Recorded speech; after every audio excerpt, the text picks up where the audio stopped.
everybody for making time for this, especially on a Friday morning. We're going to start with the welcome, public comment, and then the attendance part of it. So welcome, thank you for making time for the meeting today. We'll pause briefly to see if there's any public comment. I do not anticipate based on the attendees. Anyone from the public want to comment, add anything? Hearing, seeing nothing, I'll do the roll call with the attendance sheet. Bear with me. So from Office of Higher Education, Ram. I'm present, and I apologize. My camera's going in and out, so apologies for that. All right, and I'm gonna be off screen, so I know many of you I can see, but I won't be able to see while I do this. From BITS, Bob Barry. Yeah, I'm here. Excellent. CTEX, Joe Campbell. I'm here. Excellent. Department of Labor, Patrick Flaherty.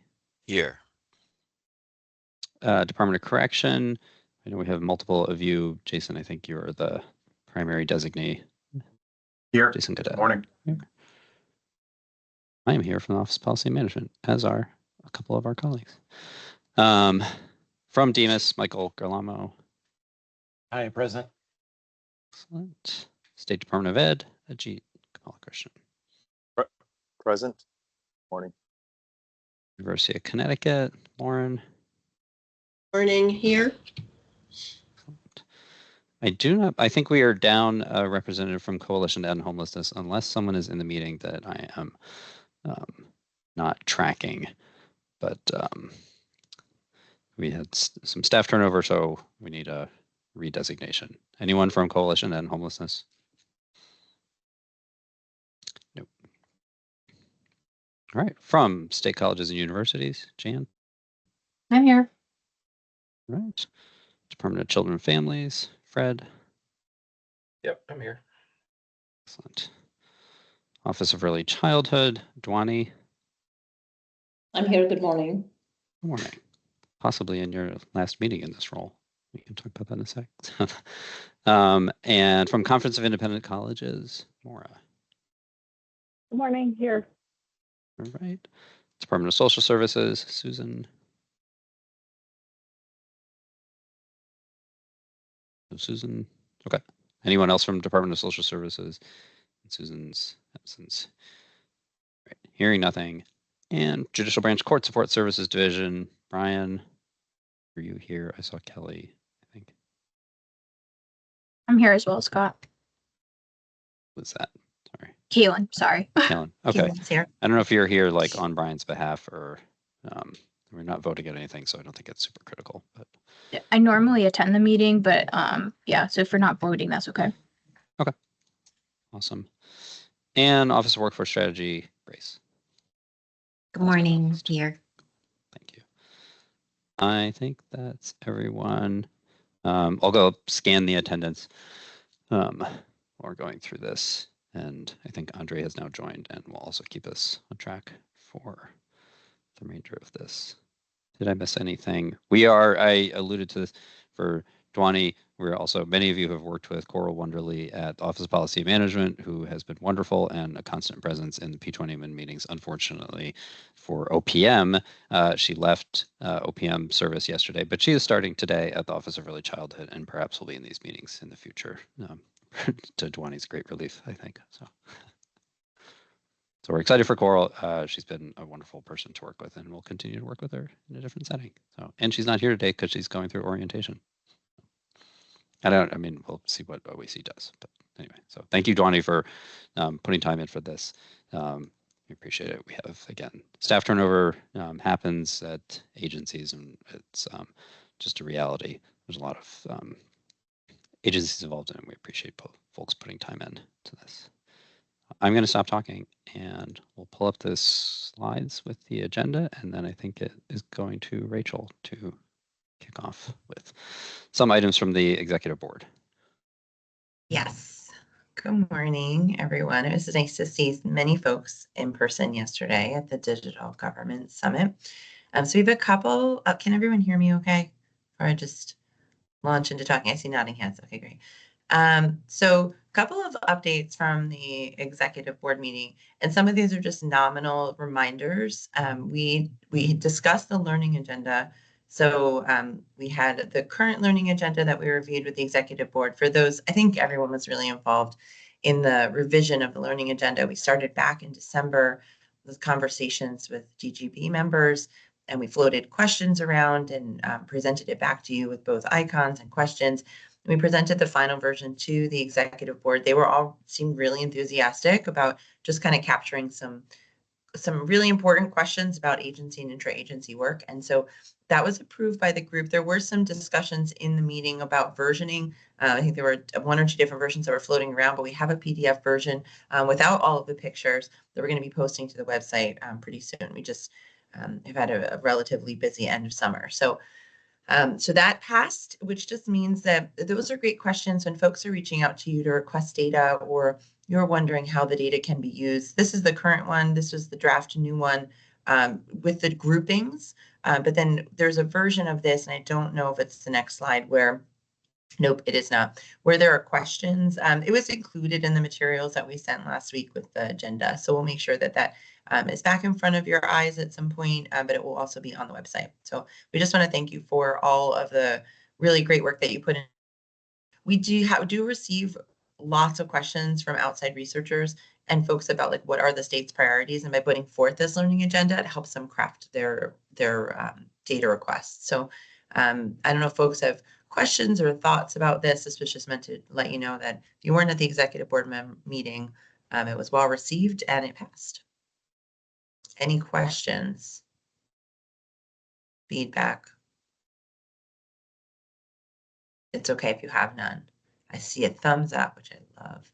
Okay, so well, I'll move on to my next executive board update. It's kind of a big one. And we're really going to talk in more detail, I think, when we talk about data requests. So it's I don't believe that it is a surprise to anyone that the disconnected youth work, or that it appears on the agenda today. So it was passed in statute that the disconnected youth report that the Dalio Foundation released last fall was then baked into statute that OPM replicate. Well, actually, that the executive board of P20 would replicate that report every year, beginning with a new deliverable date of January 1st, 2025.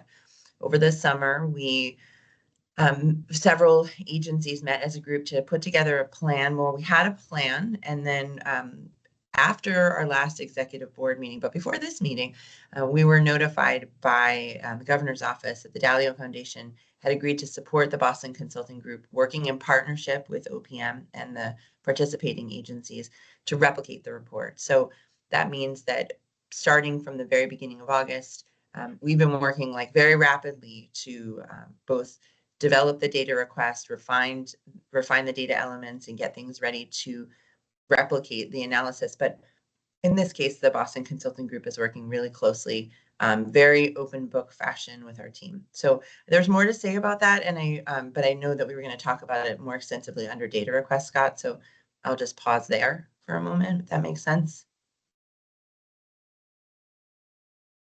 I don't have control of the slides, so my apologies. Sorry. Just it's okay. So we did, we're excited about the way the process has been going so far. I can just say that it has been a very busy month of August, but we are super appreciative to everyone on this call who has been in some kind of conversation. Your attentiveness and responsiveness has really made this work when we weren't sure it would. So we'll talk a little bit more about where things are when we get to data requests. So there's another, let me see. We have 2 more updates from the executive board meeting, one about the Secure Data Enclave and one about subcommittees. And Scott, you were going to cover both of those. I am. And we'll cover a little more on the Secure Data Enclave in a second. So I think I'm just going to briefly do this. We did, again, this group had a working session in the middle of June that followed the June Data Governing Board meeting. So you spent, I think, a fair bit of time kind of going through this, but you reviewed the resolution that went to the executive board. But if you weren't in the meeting or don't pay attention to the minutes from it necessarily, we took the resolution, it went to the executive board, provided this rationale, partly that it's enables us to do things like produce a disconnected youth report in a sort of more reliable fashion, and to address some of the security incidents that we've seen in the past. So we provided this information to the board. The folks from DISC gave some of the materials to just sort of indicate that we're in line with standard practices in this space for interagency data sharing. And we provided board resolution, which you have the full version of in the meeting materials, but just a summary of it is here, which is basically tasking in part this group with developing policies and procedures to sort of move from the current setup to a hybrid cloud-based solution that, as is indicated by the word hybrid, is a combination of the federated centralized models, that we can have a cloud platform to manage the matching analysis and the movement of data. It preserves the authority and control that agencies have, allows us more ability to audit and track the movement of data. It should give us more reliability and consistency in data requests over time. And then we will do that in a way that complies with all of the sort of relevant state and federal policies and procedures. So this, the slightly longer version of this you have, this is the resolution the board voted unanimously to support. And so that just gives us the authorization to move forward with the work that the data governing board's tasked with to develop the policies and procedures to flesh that out. So we'll talk in a minute about the process and the steps to do that, but that's just, it's a good milestone. The time that was put into that workshop, the time many people put into talking with DISC, going through the privacy and security assessment in February of this year. All of that really kind of culminated in getting this resolution and have the board support to move in this direction. That's a big deal. So we just wanted to make sure that we close the loop back with everybody. Again, if you were not in the meeting or didn't sort of read the minutes, that we took that resolution and it passed, and we are now going to move forward with the implementation side of it. But we sort of need the authorization and the support from the executive leadership to do so. Part of that, I think, next thing, I'm going to keep talking for a moment. We'll go through the technology updates and we'll go through 3 things that are happening kind of on the implementation side momentarily. The other thing that I will flag just quickly is the sort of related action that we are taking after the executive board meeting is to set up subcommittees or working groups from the data governing board to dig into some of these topics in a little more detail, both to expand the expertise and lighten the lift sort of on the data governing board members for the development of the policies and procedures. So we're going to set up 3 groups, one for privacy, one for security, and then one for modifying the legal agreements. Those were a little behind, I think, our hoped for schedule, just again due to being shorthanded a little bit in the last few weeks. But after this meeting in the next day or two, we'll send out charters to everybody for those groups. I know some of you have been great about nominating or identifying folks with expertise in privacy, security, legal agreements who could serve on those groups. I think we still have room for a couple more people, but we'll send out the charters and sort of like a last call for identifying individuals for those groups after this meeting, and then we'll start calendaring meetings to the different working group subcommittees this fall. So, oh, I see a hand raised. Jan, you have a hand raised. Hey, Scott. Thanks. So I wasn't aware there was a call for volunteers for these. I saw that it sort of dropped off the executive board agenda. So can you forward whatever message went out initially for that call, and then we can circulate that internally to see if we'll be able to volunteer? That'd be great. Thank you.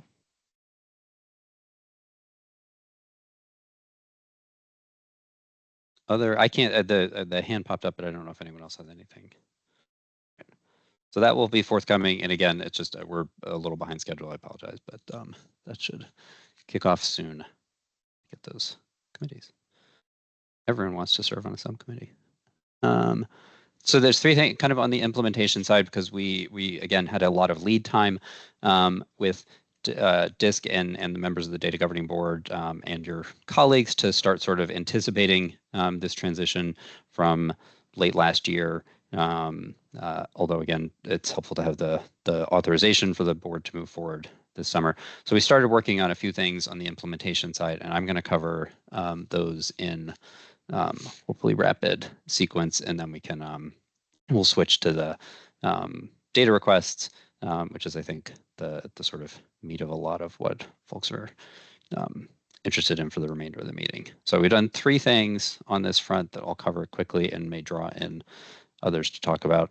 So the first is, as I think everybody knows, I've been relying on Axway Secure Transport as the file transfer tool for P20 Win requests, both because we sort of knew that it was something that deserved like a fresh look. Are we using this tool and the technology in kind of the right way? And because we're anticipating this transition for the environment and the infrastructure for P20 Win in May, we began an engagement, a consulting contract with Axway, the vendor for the tool, to get their advice and recommendations and have them take a fresh look and say, are we using this software in the right way, kind of for the way it should be used in this context for sharing data between 15 different agencies with outside researchers, analysts within agencies, and so on. So we began an engagement with them May, and we have folks from Department of Labor, OPM, and then BITS, the application team that works on Axway, engaged in sort of regular cadence of meetings with Axway to make sure they understand how we're using the tool, and they can give us advice and recommendations on things that we may want to consider to make better use of it.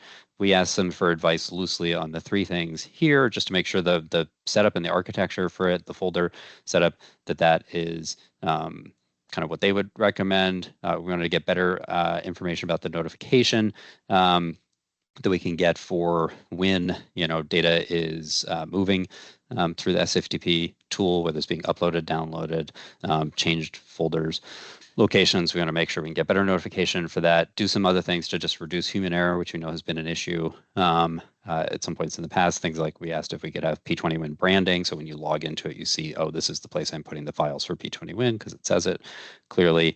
And then just more controls on the access and download of files when they're in the transit mode. So we're hoping that we have a written sort of set of recommendations that we can send to data governing board members soon. We do not have that today, but it's forthcoming, and we just want to forecast things that I think are likely recommendations from that, which are the 3 things listed here. One, we think they're going to recommend that we can leverage some of the automation options in the tool to make it a little more secure, reduce the risk of human error in the process. This will likely require a little more consistency in the input files, so using a consistent naming convention for the files, making sure they're sort of formatted in the right file type. So that will just require a little more vigilance on the part of the agencies and ourselves to ensure that. But I think it's likely that there's some ways that we can use the automation to ensure the routing is that everything is going to the correct place. It just requires the files to be named correctly for that. So that's one likely recommendation. We want to make sure that the folder structure and the way the users are managed has the clear separation between the sort of matching process and the analytic data in it, that those things are fully sequestered from each other. And I know Patrick's on it. I don't know if Liam is also on, but the way we've sort of been using the SFTP for P21 historically, it's been kind of piggybacking on other that it's being used for other sort of file transfers as well. And we want to see if we can, I think they're likely to recommend that. I think that we're going to separate that so that it doesn't get mingled with any other file movement, that it's a fully separate environment. Business unit is the term with the application. So I think those are likely recommendations. That's why we're sharing them with you, but we don't have sort of a written report. The report, what actually is producing for us, is just advisory. It's just recommendations, so we don't have to take the recommendations or make any changes. That's the role of the data governing board, is to review those, make sure you understand them, are comfortable with that. But I just want to forecast that we will get some recommendations on this front sometime soon.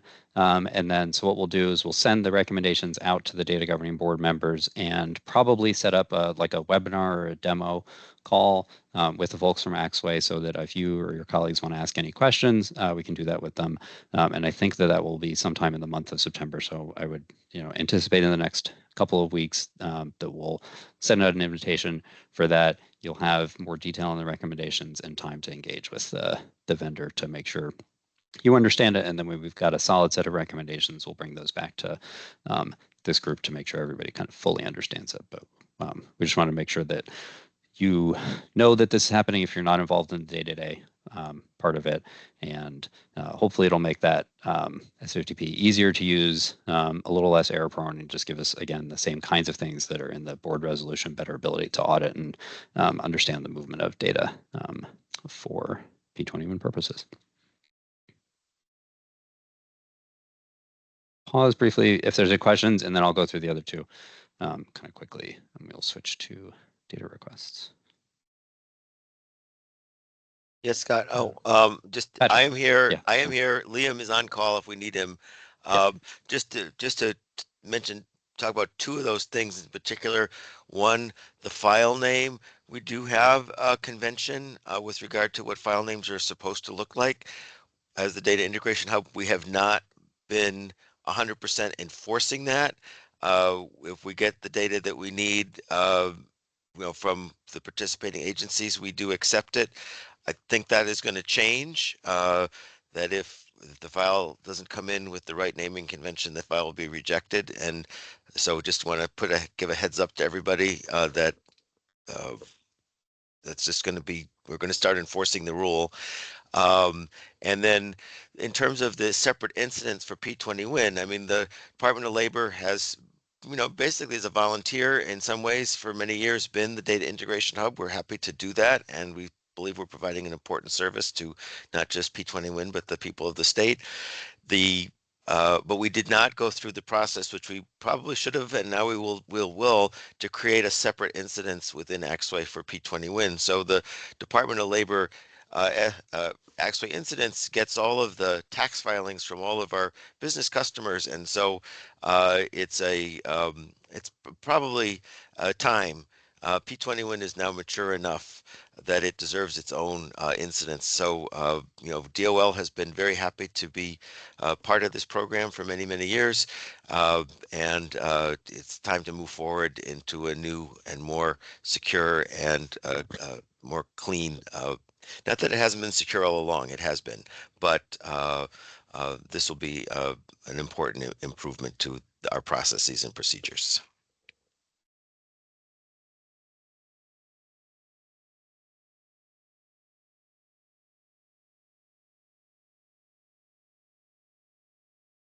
Thank you, Patrick. And the next slide, not yet. Oh, okay. So again, I'll try and quickly go through this next one. Here, like we said, the board endorsed the resolution, supported the transition to a hybrid cloud-based environment. There are two things we're doing on this front to go through. I'll go through the second one first because it's a little bit easier, and then go through the Azure environment in a moment. So I think as folks recall in the working session, there was interest in, we floated sort of two different options and paths, and people are interested in both of them. And so we're pursuing both of them with, I think, an emphasis on the CT-built Azure environment, but we want to have access to Coleridge Initiative Administrative Data Research Facility as an additional option for flexibility, use in special projects. That's language that was in the board resolution. So it says here that we have an agreement that is signed for a one-year pilot. It's not signed yet, but is so close to signature. We've contracted with Coleridge for a one-year pilot for use of the ADRF for P20 Win purposes. So that should be signed, sealed, delivered very soon. And once that happens, then we'll be able to access ADRF for the next year. The way their contracting works, it's based on the numbers of users and the flow and the volume of data. And so we have to do some like rate limiting just to make sure that we're managing the costs for that effectively, but it does provide access for multiple users. And then what I would characterize as like a handful of data requests over the course of the next year. And it's really there as kind of like an additional option. We're not obligated to use it, but I know many people have direct experience with it, and it's worked well in some other cases. And so we're working on this pilot. If we never use it, it doesn't really cost anything. But if we add some users and find ourselves that we want to use it for some data requests, there's a modest cost, and we thought we would do a 1-year pilot to kind of test this out and see if it works. There. So that should be signed soon. When it's signed, we can send the details for the agreement, and then same thing, probably set up a demo with the Coleridge team for anybody that has not seen or used the ADRF directly. That hopefully will be a good introduction and an opportunity to ask some questions for it. And then the previous one, I think the lean in the working session was to focus on the Connecticut-built Azure environment, offers a little more flexibility for us, and when we can do work ourselves, I think that's a good approach.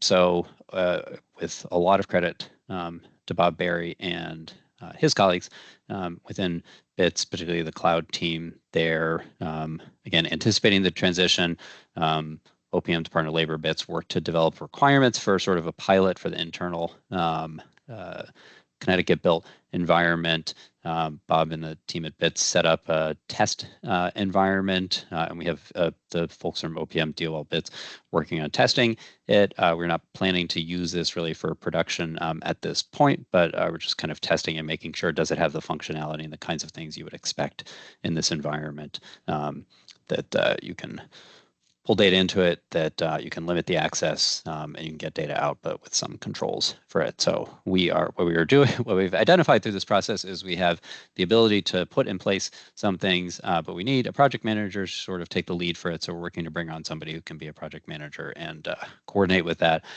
develop like a fuller set of requirements, testing plans, make sure that we can answer all the questions that the folks will have about this. So again, that's a little slower going than anticipated, but and I don't know if Bob, if you want to add anything about it, but it's been great to be able to work with BITS. They've gotten sort of again, a pretty solid working test environment up at really no additional cost to the state, and that's a testament to their willingness to sort of work on and support this effort, which is great to see. So that's underway. We'll, again, I think when we have project manager, it'll be a little easier to get this where we can work with more members of the data governing board. But both these pieces were sort of the meat of the recommendations, and we're moving forward on the implementation for both the Connecticut-built Azure environment and the access to the ADRF. And that should be coming together soon. And then the configuration and the way that those work and what we need to modify in the legal agreements will be determined through those subcommittees that will convene soon, and will meet hopefully through this fall. I think that's all for the slides. Oh, subcommittees. I had a slide here. Sorry about it. So 3 subcommittees: privacy, security, legal. We'll send the charters. Please send additional recommendations for participants. That was it. I'm going to stop screen sharing just so I can go back and see the rest of my screen because I got logged out on the phone. And if there's questions or hands raised on any of that. Sorry, I know it's a lot of information. But we just want to make sure, again, if you're not in the board meetings or you missed the working session or something else, that you have like a quick update on that. And I apologize for talking for a long period of time, but if there's questions, let us know now, later. I see no raised hands, no questions. It's great news. Mary Lansing, or a comment, doesn't have to be a question. Yes, good morning. Hello. I wanted to bring up that matching for DOC is problematic, as has been displayed at the Clean Slate Initiative project. And I do think that some kind of policy for mismatched records needs to be part of the testing for the project manager pilot. In addition, we are embarking on the 2 new projects, the disconnected youth and the mental health study. So the policy of how we're going to handle those mismatch records, such as fuzzy match on the birth date, does need to be addressed, and it has been an issue. I know that, I just wanted to make sure that was part of the analysis on the test runs, which we haven't done yet. Thank you. Thank you for raising that. I will say, so some of it, there's two different things here. One is like the actual quality for the matching and the methods for matching. Like, what are we using? How do we, match names? Like, how do you match the strings and different names? And then the technology and the environment in which the matching is done. The former part about the methods for matching and the kind of the quality for that, like what's the acceptance level, what's our threshold for accepting like different people's names matching. That's an area that we haven't, I think, have not sort of really explored, which is a very worthwhile thing for the data governing board to take on. And it will come up in a sort of indirect way in the data request that Rachel's going to go through in a minute when we get to the crossover youth request. But yeah, I think that's very fertile ground, has not been touched on with the expansion of agencies, particularly adding like the human services and criminal justice agencies. Like, the world is just very different in terms of how people provide information to those agencies. And I think we should take a hard look at the sort of matching methods and process. So yeah, thank you. And I want to add in, and I think Ashley can correct me if I'm wrong, or Patrick, but we include unmatched records when we ship data files. So I don't believe, it might be request by request, but I do believe that we include unmatched records, obviously de-identified, in the resultant data. And there might be reasons for that based on the study design. So sometimes it might be that they're designing a control group or comparison group. So the unmatched records actually matter quite a bit. So to Mary's comment, I think it's important for us to explore sort of when and how unmatched records are or are not included in the final package, but I'm nearly certain that's the case. Patrick had his hand up. Ashley has her hand up. So you're either about to say yes or no. Patrick Flair. Oh, Ashley. Okay. Yeah, I can go quick. So yes, Rachel, mostly correct. I will say there is an option now for disclosure review where we can take unmatched records out by using the crosswalks to identify who the unmatched records are at OPM, and then we have the analog files and can remove that. So that is, it's an optional process. I want to remind people, disclosure review is optional, but that is something that you can do to reduce the exposure of data. And Patrick, you had started to say something. I just want to make sure. But you're muted right now, so you're going to unmute and then say what you want to say. Okay, yeah. I was going to say something related to this, although I wasn't going to say yes or no to what you had said, Rachel. What I was going to say is that we did have a subcommittee at one point to look at specifically data ladder and whether that was the correct matching software. And I would suggest that maybe we reconstitute. I mean, I hate to create yet another committee, but I think that we need one to address this particular issue. The question was specifically on, is data ladder the best tool or not? And, at this point, we've decided that it is the best tool until something better comes along, and we haven't identified anything better. So I think it's great that we continue to use data ladder. We don't really have any concerns or problems with that product, but maybe now that we're in a new world with so many more agencies and with the types of matches we're asked to do with, for example, the Department of Corrections data being somewhat different than any other data we've ever looked at in the past, it might be a good time to reconstitute that committee and have it be maybe a little bit broader, not just specifically around software, but around matching in general and what's the best way to do it. And what part of that conversation would be, and is data ladder the best tool to do it? They're related questions. I think we made a decision that we're doing very well, and the tool we have is working very well, and let's keep going. But now, Mary raises a very good set of questions that perhaps need to be discussed again in that very specific way by the experts in the room, of which I am not one. My wonderful team, they are experts. I hope I'm there. I try to be their leader. Sometimes they lead me, which is probably false. You're doing great, Patrick. Scott, should we maybe jump ahead to data requests and talk about the privacy enhancing technology project first, so folks have a sense of what's going on there? I think that's a great idea.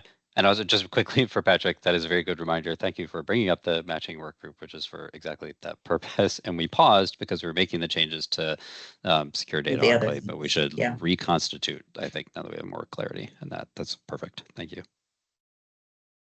I think oh, go ahead. go Scott. Sorry. Nope. Did you want slides? And then I think, Andre, are you going to do the slides or I will? So Rachel, do you want slides? Yeah, why don't we put slides up? It helps, I think. We have slides about these. Hold on. You're screen sharing. You're screen sharing, right?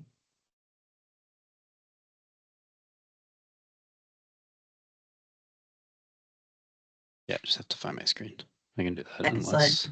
Well, let me just jump in. So we have a number of data requests to review. They're all just in a different state of in the journey that they take. Katie often, does a quick rundown of like, here's where they are, here's where they are. Okay, so here's the current pipeline. This isn't really we're not giving, there isn't one, if we had one slide per each one, it would be a lot. So looking at number 7, the crossover youth privacy enhancing technology pilot, this sort of addresses this question of how do we handle highly sensitive data that we can't securely file share, or that we just we want to really protect at a higher level. The privacy enhancing technology pilot is designed to use a new way of thinking about de-identification and matching called hashing. So we're right now working with Department of Children and Families and with Judicial Branch Court Support Services Division around replicating an analysis that was conducted in 2014, 2015, so it's about a decade old, looking at crossover youth, not to be confused with disconnected youth. So crossover youth are folks that are engaged in both child welfare and juvenile justice systems, and folks will correct me if I misspeak about sort of who are the youth are or how they touch both systems. So what happens in a privacy enhancing technology matching situation is that the identifiable information in each data set is used to create basically like a key, a very long identification number that is effectively, like a fake ID to any one of us. But we're using the same strategy on both sides. So, first name, last name would have a certain number of characters or letters. Birth date would be scrambled in a particular way to create a unique key that when both sides are using the same strategy will create a matching identification number. And so the keys are then to use that key to unlock the analytical data. So right now we're just working with both agencies to figure out exactly what data elements should be included in this data request, because we're testing the matching using this strategy and using data ladder just to understand sort of what the match rate looks like when we use both strategies. That is the first time I've tried to explain this to a large group. So I just want to ask Ashley if there's anything you'd like to clarify about my explanation. No, I think that was a very good general explanation of it. We are working with Georgetown. There's another thumbs up. I hope that comes from Fred. So we're working with Georgetown and with Asemio, who is a nonprofit technology provider who does this work with other agencies. So they're actually engaged with another project with our team at Asemio as well. It's been a really good process. And I have to say, among all of these projects, a lot of the same agencies are being tapped for data requests. So we recognize how many times you're seeing our faces every week, and we appreciate your engagement. So before we move on to just like status updates on the other ones, do folks have questions about that particular project? The goal is really to understand sort of where the initial touch point is, the sort of breadth and depth of crossover between agencies, and to make a comparison to this report from about a decade ago to understand, where and how are folks engaging in these two particular agencies. I don't see hands raised, which is the easiest way for us to know if you have a question. I don't see comments in the chat. So I'm going to keep telling you about data requests if folks feel good about that. And I'm going to go easiest to most complicated. So for at long last, number 3, education and workforce pathways, number 42. Thanks so much to the Department of Labor team and everyone who contributed to this particular data request. The data are matched and the analysis is underway. This was one of Coral Wonderly's projects. So she's really set the team up, modeling some of the work that they did in the Coleridge Data Analytics Program to apply to our own data here in Connecticut. So that is a project that now it's an analytical phase. So we're pretty excited about. Vouchers at the top of the list is in the data sharing agreement is circulating for signature. So we'll be close to data transfer pretty soon. The same for the Roberta Willis Scholarship Program outcome study. So the second one on the list, Roberta Willis, there's been some changes again because of our staffing changes. That is a project that's looking at the outcomes for recipients of the Roberta Willis Scholarship. Coral was also going to work on the analytical part of that, but now we've shifted that analysis to our partners at UMass Boston. So that's put that data sharing agreements kind of had us reconfigure who's on it. So we're working on getting signatures right now. I'm going to skip over disconnected youth for a second, just to let you know that mental health access, number 49, involves a number of agencies, and we are still identifying the data elements and getting things not quite in the agreement phase. And the last one on the list, Chef Outcomes, is in the same place. We've just received that request, so we're not even close to the agreement phase quite yet. And before I get to disconnected youth, the Roca Young Mothers Program, the data sharing agreement has been signed. Many agencies are ready to move data, and we're just working with one last agency to figure out the status of the secure file transfer for their data. So a lot of these are really very close to being in active analysis phase, which is really exciting. So before I talk about disconnected youth, are there any lingering questions about, I know I sort of ran through these in out of order, and there's lots of like numbers and ordering, but any questions? Things you expected to see on the list that you don't see? Ajit Gopalakrishnan. Chef Outcomes, is this the first time I'm hearing of it, or is it? You might be. So Casey Cobb from UConn reached out to us, and we've been in conversations with him. So it might be the first time you're hearing about it here. He just actually reached out this week to share his proposal and data request with us, but we were in conversation with him earlier in the springtime. And I can share some information with you about that one offline. Yeah, I would appreciate that. Didn't realize this was even in the works. Apologies. We may have reached out actually to colleagues to get some clarification about things in the data dictionary, if I'm remembering correctly, Ashley. I know there was some back and forth with Casey about this particular maybe I think maybe it's coming, maybe it was mentioned, it's like it was springtime, Katie fielded some of the incoming requests, Ashley worked on them, I worked on them, but now, and it's funny because we've been talking about it for the past few weeks saying, oh, we haven't heard anything, and then just yesterday or the day before, I think we received something concrete. Okay, got it. Thank you.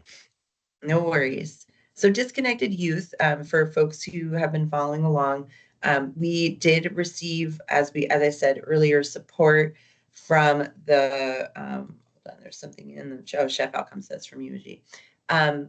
We did receive notification that we have support to partner with the Boston Consulting Group.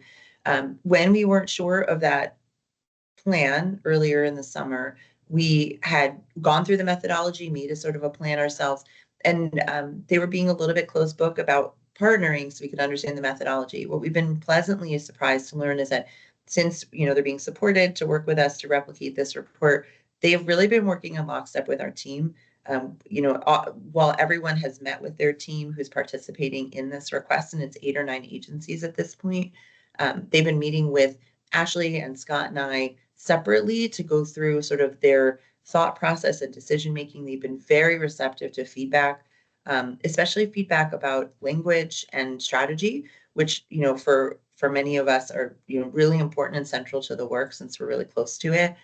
They hosted a meeting 2 Fridays ago now to go through methods with members of the team, which we were able to host in person with some remote options. So we knew we had pretty wide participation. We're hoping for the next workshops to meet in person because it's hard to have a virtual meeting and make sure that everyone's thoughts and ideas are really clearly represented. But at this point, we've gone through all the data elements they requested, last time.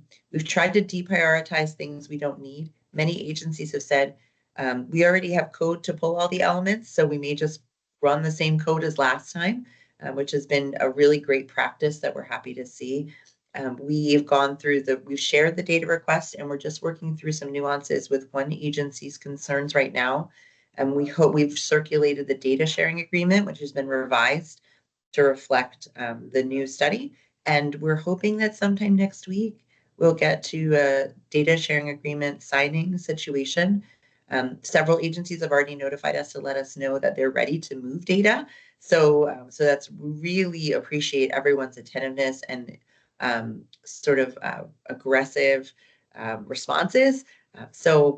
Right now, if you've been involved with this one, you sort of know where things stand because you have the agreements and the requests in front of you. But for those who haven't been involved, if there's any more questions I can answer about it, the goal is to get data in the month of September for matching to the Department of Labor, and then to begin the analytical phase at the end of September into the beginning of October, with still a goal of December, the week before Christmas, to have something concrete to share by January 1st. So I will pause and take a sip of coffee and see if folks have any questions about that one.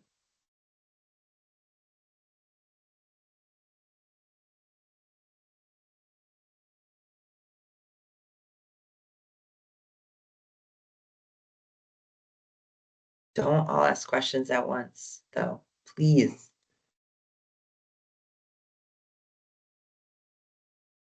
One thing I'll just flag is that I think that the Disconnected Youth Project is probably the one that involved the most agencies and really took the most time, or some of the most time, to develop. This is a stress test of the process and people's participation and some of the good documentation. The fact that we've been able to replicate it relatively quickly is a testament to everyone's really great record keeping documentation, teams being prepared, that sort of thing. So I think we'll probably have a really nice, robust discussion sometime later in the year about why and how this has been so successful, because I would be lying if I would say that when I initially saw the timeline, I thought, I don't know if we can do this. But it's because of everyone's dedication, willingness to meet, responsiveness, all of those things that it's been possible. So Brian, I see your hand up. Yeah, thanks. I just wanted to thank the OPM team in advance. This will be our first actual P20 win data submission. So we are going to need all of your help in terms of making sure that we follow the process to a T and get this executed, especially given the timeline. So I just wanted to say thanks in advance that we may need some extra hand-holding, and look forward to it. I actually think that you flagged something important, Brian. Please reached out to the agencies involved to just flag for them that the files have to come in a particular way. They have to be split in a particular way. If anyone is either new, needs a refresher, wants to have some support around that, we have had some file transfers in the past where things haven't gone exactly as planned, and we haven't had a chance to circle back and sort of flag those for agencies. So what ends up happening is Department of Labor has sort of an extra burden of unpacking when data comes to them and perhaps not the right format. Plus, if they're involved, they have their own data they need to handle. So we're going to be reaching out to all agencies just to make sure you understand how the data should be securely transferred, the format that it should be in, so that we can set the matching process up for success. It's not an easy match because it's not just one or two or three agencies. And so unlocking everything, the disclosure review process, all of that will be really, really helpful. And I should let you know that disclosure review, we sort of did a light disclosure review for the Pathways project as Coral was unpacking the files, and she discovered a lot of things already in that work that help us make every match we do better, faster, more efficient. So, but I really do appreciate even folks who are new to the table. You have been very willing to just come along on this ride, and it has not been an easy month of August, but things are moving along right now at a very fast clip. So other thoughts or questions, concerns, things you're wondering about? The deliverable for this will be an 8 to 10 page, what we're calling a fact pack. So it will not be like a 60-page splashy report. We've told the Boston Consulting Group multiple times that it is not our job to sort of editorialize on what the problem is, but to replicate and report out. We expect that there will be a pretty robust methodological appendix. Not sure if that's going to be external, internal, but like that will be helpful. And we have a lot of, they're working on documentation for us so that we can rinse and repeat this over time. So.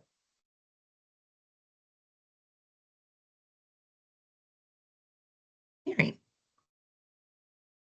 Thank you. Hi, real quick. What do you mean by?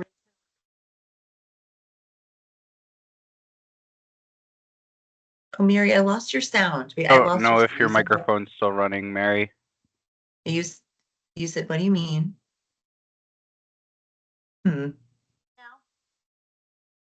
I can't. You're very soft. Is that better?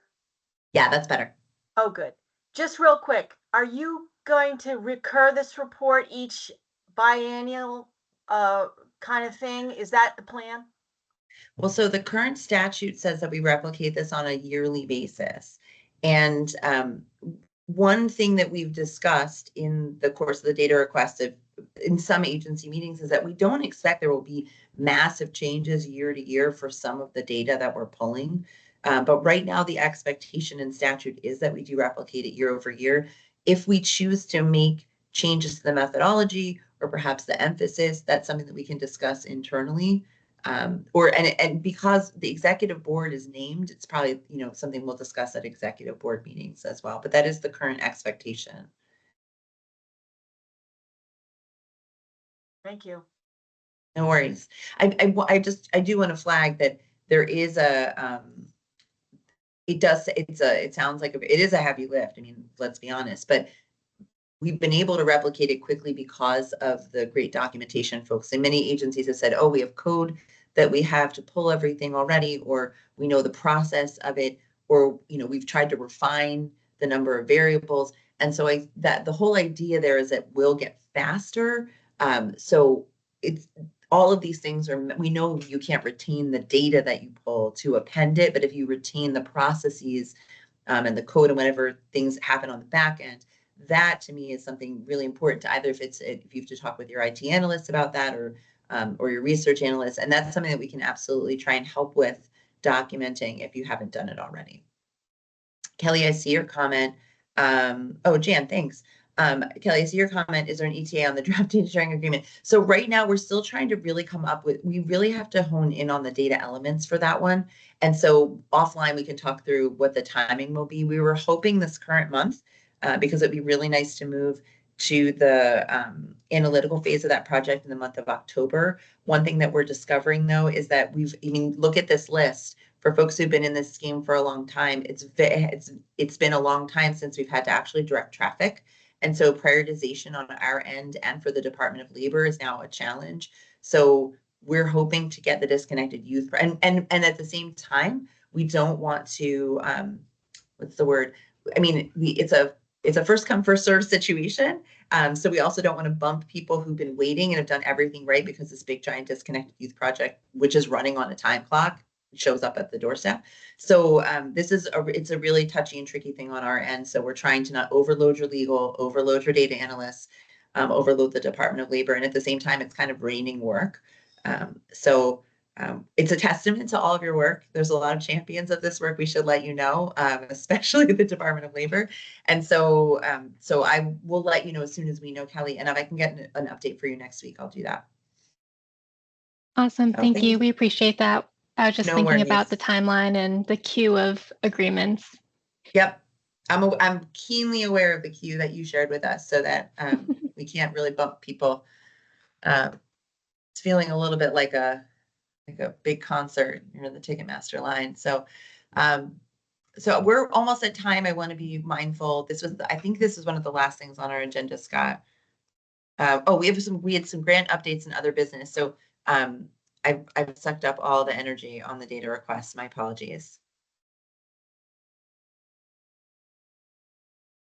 No, that is the purpose of these meetings, I think. So that's perfect. I can go quickly through the grant updates.